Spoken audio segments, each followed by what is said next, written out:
divorced before. How can I keep that from happening in my next marriage? Now that I'm remarried, how can I assure myself, being a high-risk couple, that we're going to make it?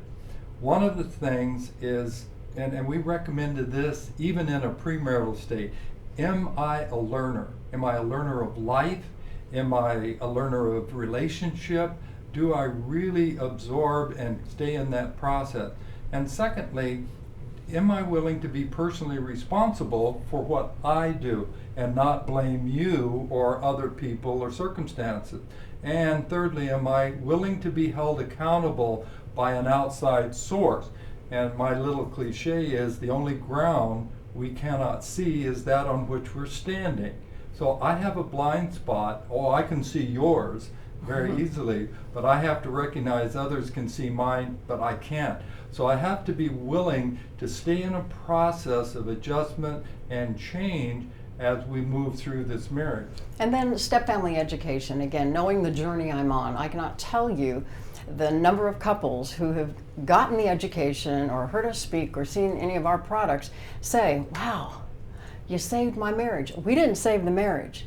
They just now understood where they were, and they weren't crazy. They were just in a crazy land, and there is a way through. So if I'm already remarried and it's troubling and challenging and I'm not quite sure what's going on, the other thing I need is, besides education, support. Find people that are in the same situation I am and gather those people around me or join a support group for remarried couples.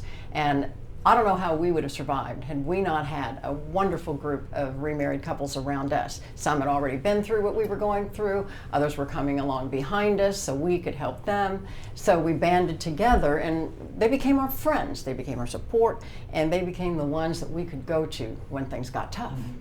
And in this step-family jungle, as we refer to it, there's always going to be trees or problems. But our job and your job is to identify them. You don't have to run into every tree you see or every tree you don't see. But if you identify them, then you're more able and likely to work your way through these problems together and bond in whatever struggles that you have rather than let it blow you apart.